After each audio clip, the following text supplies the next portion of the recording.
The universe, in its infinite complexity and occasional stupidity, had decided that planet Voronth 9 needed a geological survey. Not because anyone particularly wanted to visit this ice-encrusted nightmare of a world, but because 17 layers of corporate bureaucracy had determined that the potential mineral deposits justified sending a crew of unfortunate souls to catalog rocks in sub-zero temperatures.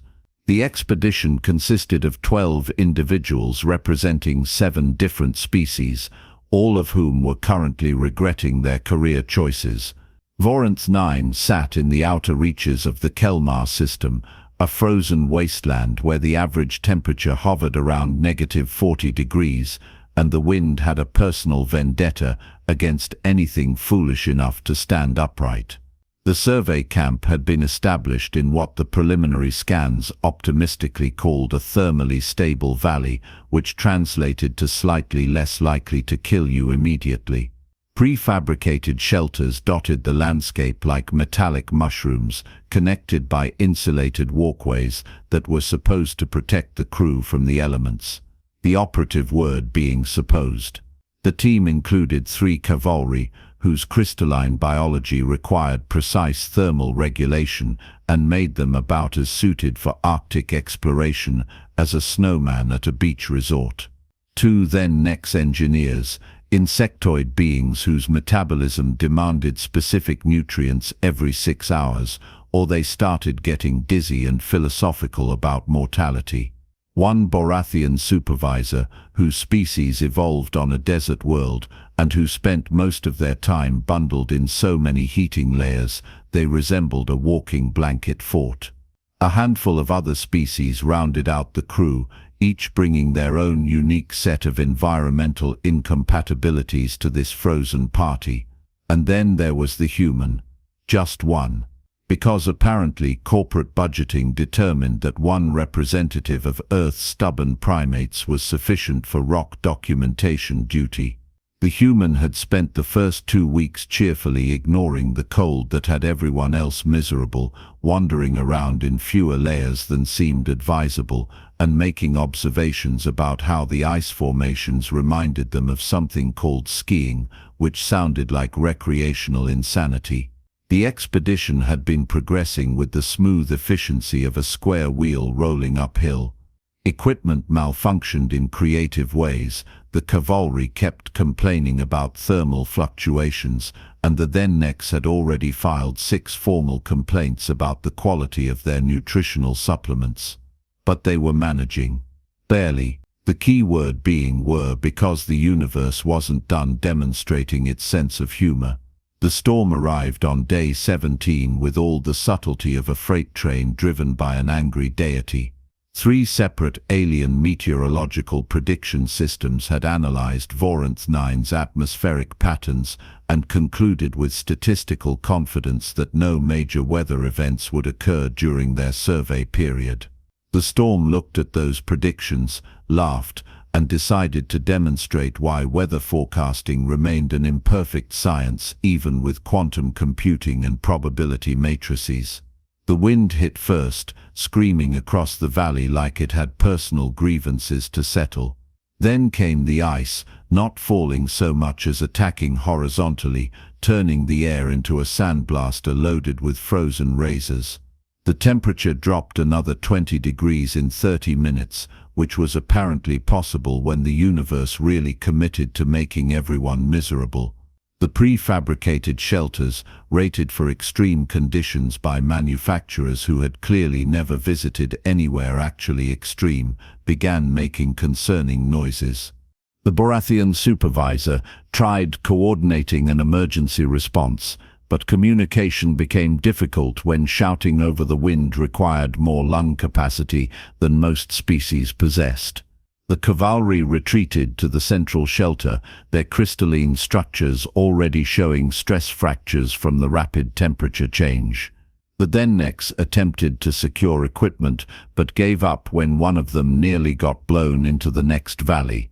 Everyone huddled in whatever shelter they could reach, listening to the camp tear itself apart outside. The storm lasted 6 hours, which felt like 6 years. When it finally exhausted itself and moved on to terrorize some other part of the planet, the crew emerged to survey the damage. The word catastrophic came to mind, followed closely by several curse words in multiple languages. The main heating unit, the technological marvel that kept the central shelter at survivable temperatures, had suffered what the then-Nex engineers diplomatically called critical thermal overload failure, which meant it was dead, fried, and possibly haunted by the ghost of its warranty. The backup heating system had lasted approximately 12 minutes before succumbing to the same fate. The communication array, their lifeline to the orbital station and potential rescue, lay scattered across 100 meters of ice, like someone's expensive electronics after a very bad breakup. But the real problem, the issue that elevated their situation from inconvenient to genuinely life-threatening, was the food situation. The storm had torn through the supply depot with vindictive precision. Emergency ration containers had been breached, their contents exposed to the catastrophic cold and contaminated with ice and debris. The specialized nutrition packs required by various species had frozen solid, and several species couldn't process frozen food without risking serious digestive trauma. The water reclamation system had cracked, leaving them dependent on manually melting ice. The cavalry expedition leader, whose name sounded like wind chimes having an argument, assessed their supplies with growing horror. They had maybe 2 days of viable food if everyone went on strict rationing. The heating situation meant they were burning calories just staying alive. The communication equipment would take at least a week to repair, assuming they could cannibalize enough components and didn't die of hypothermia first. The nearest rescue shuttle would take 5 days to arrive, even if they could send a distress signal, which they currently could not. The team gathered in the least damaged shelter, which still felt like gathering inside a freezer. Everyone was cold, getting colder, and starting to exhibit the kind of irritability that comes from facing potential death by exposure and starvation. The then-Nex were already showing signs of nutrient deficiency, their mandibles clicking in agitation. The Baratheon had wrapped themselves in every available thermal blanket and was still shivering. Even the cavalry, typically composed to the point of seeming emotionally frozen, were humming with distressed frequencies. Arguments broke out immediately. The cavalry leader wanted to implement emergency protocols, which apparently involved everyone sitting very still and conserving energy until they either got rescued or became very attractive ice sculptures.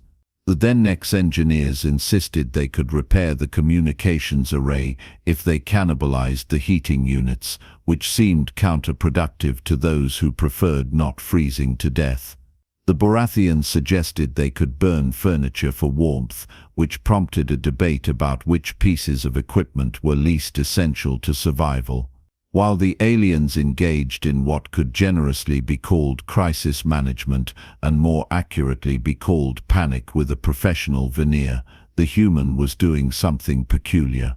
Instead of joining the argument or curling into a ball of despair like several crew members, the human was moving through the damaged shelter with purpose, examining wreckage with the intensity of someone searching for treasure rather than cataloging disaster. The human picked up a container of rations that the cavalry leader had already marked as contaminated and unsuitable for consumption, opened it, sniffed it, tasted a small amount while everyone watched in horror, certain they were witnessing the beginning of food poisoning. The human's face did something complicated, then nodded with apparent satisfaction. This pattern repeated with several other supposedly ruined supplies. The human even ventured outside, returning with samples of the local ice crust fungi that preliminary scans had flagged as technically non-toxic, but culinarily useless. The Baratheon supervisor finally interrupted their own shivering to ask what the human was doing. The human looked up from examining a barrel of mineral survey gel, grinning in a way that suggested either inspiration or impending insanity, and announced with confidence that bordered on delusion that they could fix this. Fix what, exactly? Fix the storm damage? Fix the heating units? Fix the fundamental hostility of the universe? No, the human clarified. Fix dinner. The silence that followed contained several layers of confusion, skepticism, and the dawning realization that the human might have suffered some kind of cold-induced mental break. The Kauri leader attempted to explain, with the patience of someone addressing a particularly slow child, that their food supplies were compromised, frozen, or insufficient. They needed to focus on survival protocols, not meals. The human waved this away like dismissing a minor inconvenience. Started pulling equipment from the wreckage.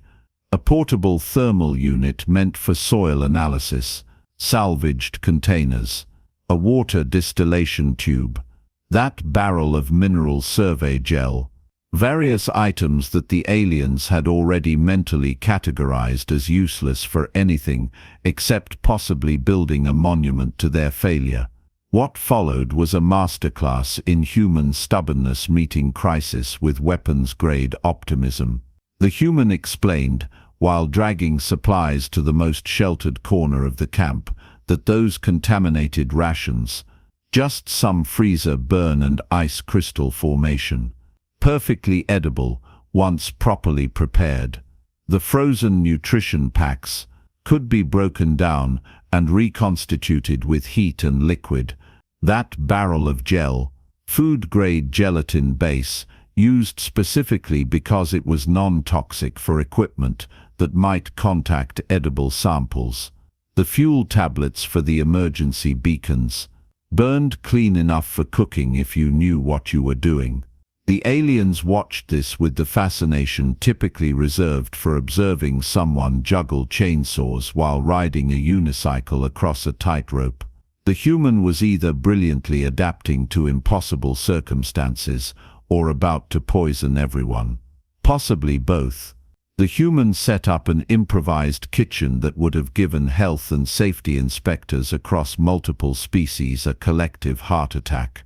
The portable thermal unit, designed to heat soil samples to precise temperatures, became a stove. Salvaged metal containers became pots. A piece of insulated paneling propped at an angle over the heat source created an oven. The human worked with the confidence of someone following a plan, even though no plan should logically exist for this situation. First step, apparently, was water. Lots of it. The human began melting ice, filtering it through salvaged materials, boiling it in quantities that seemed excessive. While water heated, the human started sorting through the supposedly ruined rations with a critical eye, separating items into piles that made sense only to human logic. This pile could be reconstituted, that pile needed processing. This other pile would work as thickening agents. The organizational system appeared to be trust me, and I know what I'm doing with no supporting evidence. The human opened the frozen nutrition packs that the Tennecs couldn't process and dumped them into boiling water, stirring while humming something that might have been music, but sounded like someone trying to remember a song they'd heard once in a fever dream. The packs dissolved into a protein-rich slurry that smelled better than it had any right to. The human tasted it, made a face, added something from a small personal container, labeled with symbols no one recognized, tasted again, and nodded with satisfaction. Then came the local ice fungi, which according to all their surveys was technically edible, but tasted like frozen regret with notes of chemical despair. The human chopped it up, tossed it into another pot with melted ice and what appeared to be crushed ration bars, and started cooking it down, while adding mysterious pinches of substances from various sources. The smell began changing from concerning to curious, which everyone agreed was at least movement in the right direction. The then-next engineers, driven by scientific curiosity stronger than their hunger, asked what measurements the human was using. Precise ratios were essential for proper nutrition. The human responded with things like a pinch, a handful, enough, and until it looks right. These were not measurements. These were vague gestures at the concept of quantity. How much was a pinch? How was one supposed to determine when something looked right? What did looks have to do with nutritional content? The human, still stirring and tasting and adjusting, tried explaining their logic. Cooking wasn't just chemistry, though chemistry was involved. It was intuition, experience, adaptation. You tasted as you went. You adjusted for conditions. You made do with what you had. The human's grandmother apparently never measured anything and made the best food in 3 counties, which raised questions about what counties were and why grandmother's methodology constituted valid scientific process. It didn't, but apparently that didn't matter. The aliens tried applying their own frameworks to understand what was happening. The cavalry analyzed it as resource optimization with probabilistic outcome adjustment. The then-next viewed it as iterative engineering with sensory feedback loops. The Borathian decided it was some kind of human magic and stopped trying to understand, which was probably the most accurate assessment.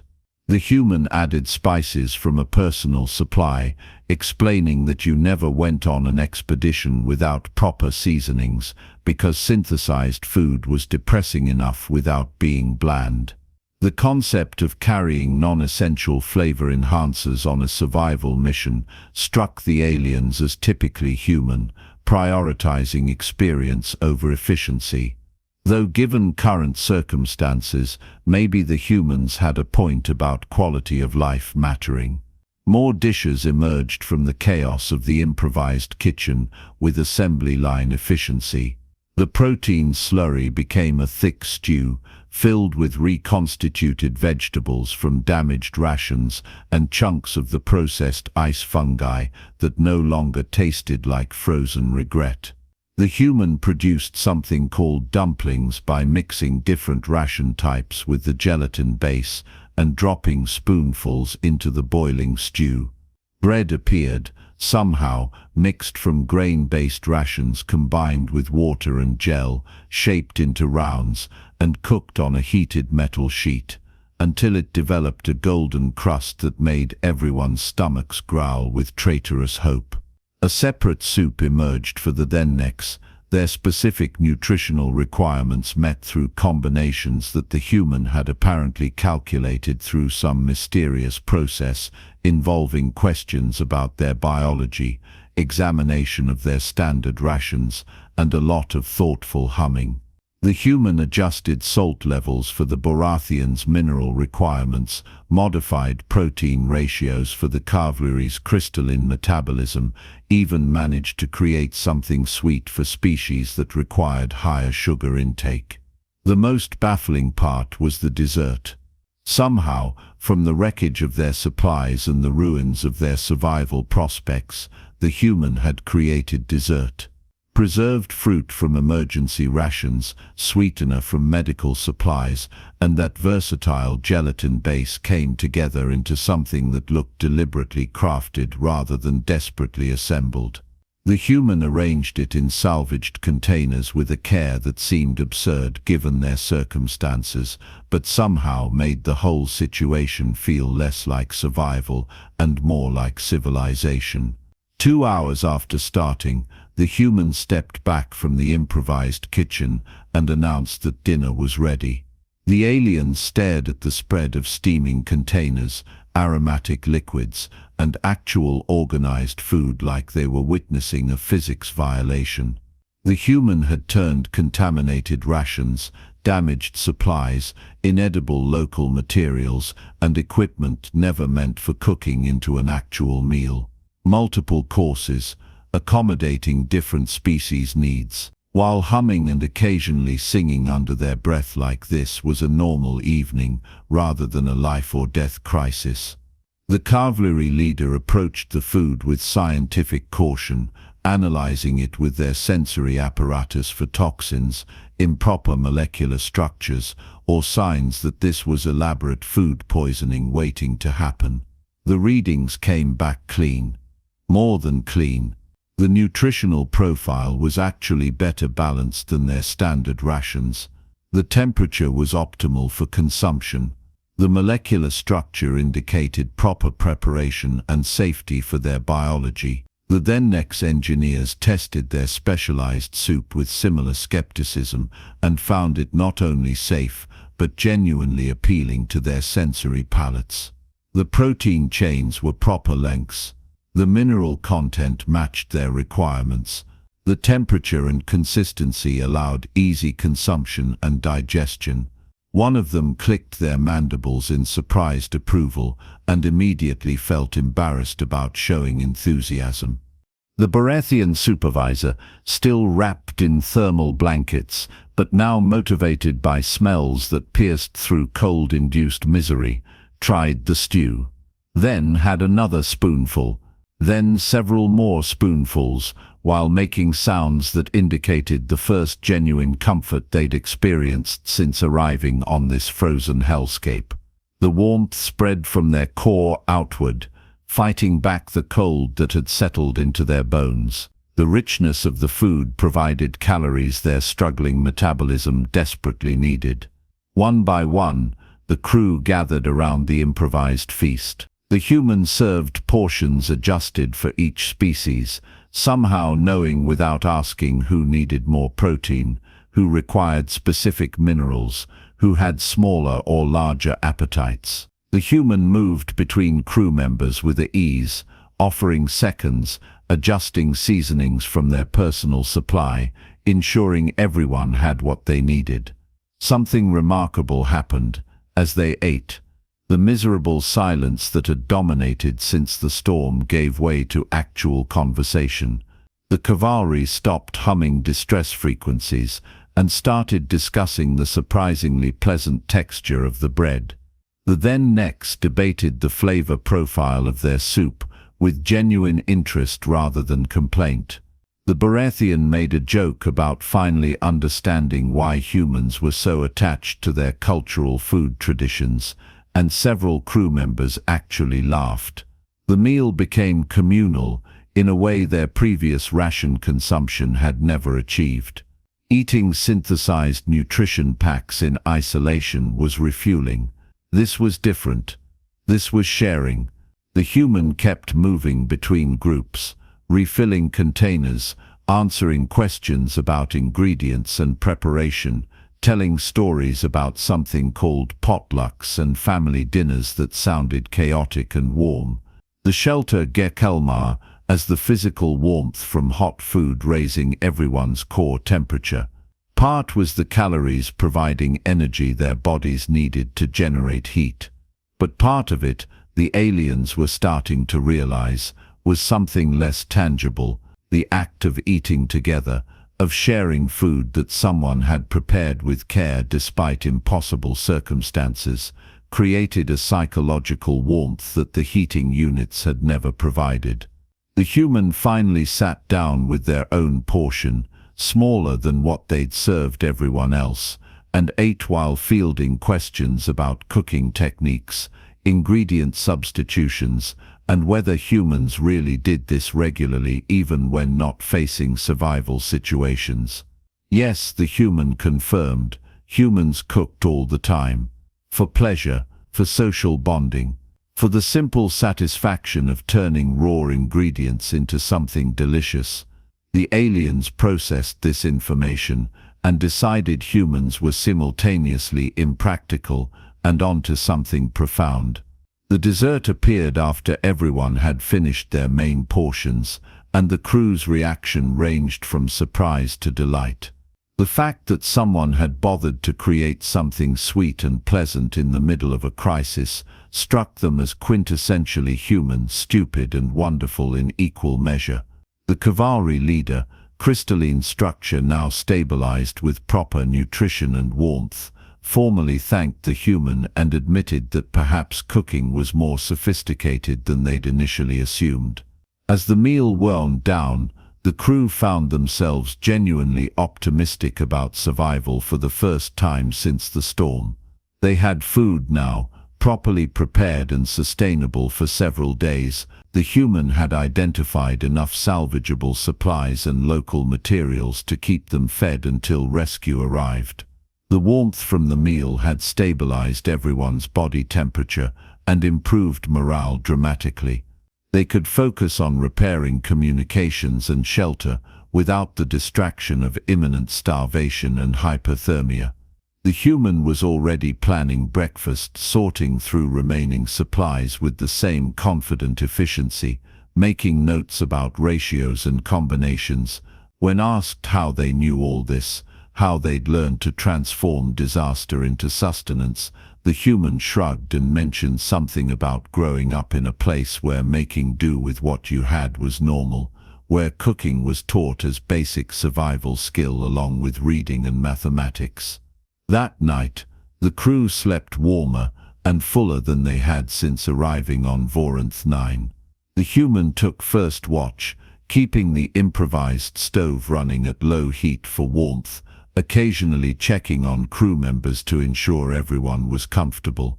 The aliens, drifting off to sleep with full stomachs and renewed hope, privately acknowledged that having a human on the expedition might have been the one competent decision corporate bureaucracy had accidentally made. Rescue arrived 5 days later, the orbital shuttle touching down to find the survey camp in surprisingly good condition, considering the reports of catastrophic storm damage. The crew emerged healthy, well-fed, and significantly more cooperative than they'd been when the expedition started. The rescue coordinator expressed confusion about their survival with compromised supplies and equipment failure. The cavalry leader's report referenced improvised nutritional preparation and adaptive resource utilization, which was technically accurate but missed the essential point. The human's report was simpler. Made food. Everyone ate. Problem solved. Headquarters reviewed the incident reports with bewilderment.